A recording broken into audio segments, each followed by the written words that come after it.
மிதுன ராசி அன்பர்களுக்கு 2025வது ஆண்டு புத்தாண்டு பலன்கள் எப்படி இருக்கும் என்று பார்ப்பதற்கு முன்பு நீங்கள் எப்படிப்பட்டவங்கன்றது கொஞ்சம் தெரிஞ்சுக்குங்க.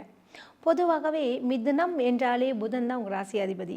ஸோ நீங்கள் என்ன பண்ணுவீங்கன்னு பார்த்தீங்கன்னாலே உங்களுடைய சிந்தனைகள் அதான் சொல்லுவாங்க, நாடி நரம்பு எல்லாமே என்ன தோன்றும் என்று பார்த்தீங்கன்னா, நம்ம ஒரு தனியாக தொழில் செய்யணும் அப்படின்ற ஒரு எண்ணங்கள் வரும். அதே மாதிரி பார்த்திங்கன்னா ஒரு பிஸ்னஸ் மைண்டு அப்படின்னு பார்த்தீங்கன்னாலே அது மிதுன ராசி அன்பர்களுக்கு அதிகமாகவே வாய்ப்புகள் இருக்குங்க.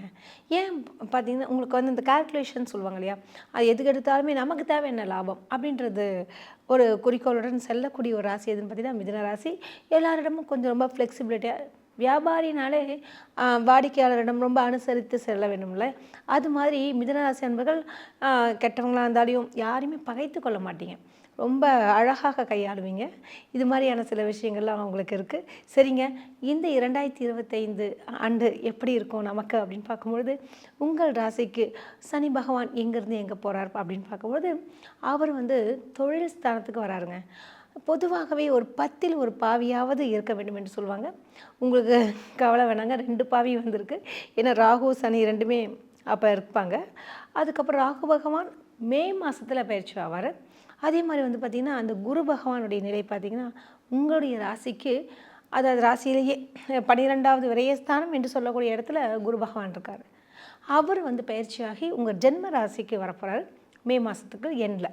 அப்படின்னு பார்க்கும்பொழுது ஜென்ம குரு வனவாசம். ஸோ மிதுன ராசி என்பர்களே, குரு பகவான் நமக்கு கெட்டவங்க தான். அதனால் கூடுமான வரை என்ன பண்ணுங்கள், அதாவது இந்த பண விஷயத்தில் கொடுக்கல் வாங்கல் விஷயங்களில் ரொம்ப எச்சரிக்கையாக இருங்க. ஏன்னா பிஸ்னஸ் பண்ணும்போதெல்லாம் இன்வெஸ்ட்மெண்ட் அதிகமாக போட்டுட்டு அதுக்கப்புறம் பின்னாடி வருந்தாதீங்க. அதே மாதிரி பார்த்திங்கன்னா தாய்மாமன் உறவு இருக்கு இல்லையா, அவங்கக்கிட்ட கொஞ்சம் அனுசரித்து போங்க, இல்லைன்னா தேவையற்ற ஒரு பிரிவினை வருவதற்கும் வாய்ப்புகள் உண்டு.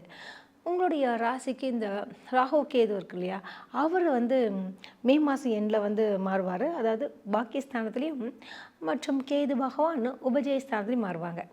இதனால் ஒரு பெரிய ஒரு நல்ல ஒரு பலன் சொல்லுவாங்க இல்லையா, ஒரு கஷ்டப்படும் போது யாராவது ஒரு கரண்ட் இல்லைன்னு வச்சிங்கன்னா விசிறி விட்டால் ரொம்ப சூப்பராக இருக்கும் இல்லையா, அது மாதிரியான விஷயங்கள் தான் இந்த ராகு கேது பயிற்சி உங்களுக்கு நல்லதே நடக்குங்க. என்னென்னு பார்த்தீங்கன்னா இந்த ஜென்ம குரு வனவாசன் வாங்க ஹெல்த் வைஸில், அதுவும் 50 வயதிற்கு மேற்பட்டவர்களுக்கு பார்த்தீங்கன்னா என்ன மாதிரினா வயிறு உபாதைகள் வரலாம். அதே மாதிரி ஹெல்த் கண்டிஷன்ஸ் கொஞ்சம் சுகர் ப்ராப்ளம்ஸ் இதெல்லாம் கொஞ்சம் வரும். அதனால் ஹெல்த் நல்லா பார்த்துக்குங்க. குறிப்பாக இந்த ஜென்ம குருனாலே ஃபஸ்ட்டு ஹெல்த் பாதிக்கப்படும். அடுத்தபடியாக பார்த்திங்கன்னா மன உளைச்சல்கள், மற்றவங்களை பற்றின யாராவது ஏதாவது ஒன்று சொல்லிட்டு போயிடுவாங்க, அதையே நினச்சிட்டு இருப்பீங்க. இதையெல்லாம் நீங்கள் கொஞ்சம் வெளியே வச்சுட்டு உங்களுடைய ஒர்க்கை மட்டும் பாருங்கள். கடமை செய், பலனை எதிர்பாராதே மாதிரி பண்ணிகிட்டே இருங்க. நிச்சயமாக அது ஒரு நல்ல கூலி கொடுக்கும்னு சொல்லுவாங்க இல்லையா, மெய் வருத்த கூலி தரும்னு சொல்லிட்டு இந்த திருவள்ளுவரே சொல்லியிருக்காங்க. அதனால் 10ல் உங்களுக்கு சனி பகவானும் ராகு பகவானும் இருக்கிறனால திடீர் அதிர்ஷ்டங்கள், திடீர் பண வரவு, பெரிய ஒரு தொகை வருவதற்கும் சாத்தியக்கூறுகள் உண்டு. கவலை வேண்டாம். அது மட்டும் இல்லாமல் பார்த்திங்கன்னா உங்களுக்கு இந்த ராகு கேது இருக்கு இல்லையா, உபஜயஸ்தானத்துக்குலாம் போகிறதுனால மே எண்டுக்கு அப்புறம் பார்த்திங்கன்னா ரொம்ப அமோகமாகவே இருக்குதுன்னு சொல்லலாம். இந்த காலகட்டத்தை அழகாக பயன்படுத்திக்கிங்க. உங்களுடைய ஜாதகத்தில் இப்போ நல்ல தசை புத்திகள் நிச்சயமாக இருந்தால், சனி பகவானுடைய நிலை மிக சிறப்பாக இருந்தால் நிச்சயமாக உங்களுடைய ஜாதகத்திற்கு ஏற்ற மாதிரி சாதகமான பலன்கள் கிடைக்குங்க. அதனால் வருத்தம்லாம் வேண்டாம். ஜென்மகுருன்ட்டாங்கள் என்ன, உங்களுக்கு என்ன தசை, ஒரு சிலருக்கு புதன் தசை நடக்கும், ஒரு சிலருக்கு சனி தசை நடக்கும்.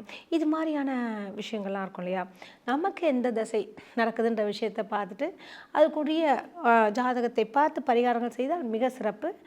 இல்லாவிட்டாலும் நீங்கள் சனி பகவானை பிடிச்சிக்குங்க. அதாவது என்னென்னா 10வது இடத்துல தொழில் ஸ்தானத்துக்கு வராரு. ஸோ சில இடைஞ்சல்கள், கஷ்டங்கள், ரொம்ப அலைச்சல் இதெல்லாம் வருவதற்கு வாய்ப்புகள் உண்டு. சனி பகவானுக்கு சனிக்கிழமை அன்று எல் தீபம் ஏற்றி வருவது நல்லது. மந்திரங்கள் படிங்க, காயத்ரி மந்திரம் மிக சிறப்பாக அமைய வாழ்த்துக்கள்.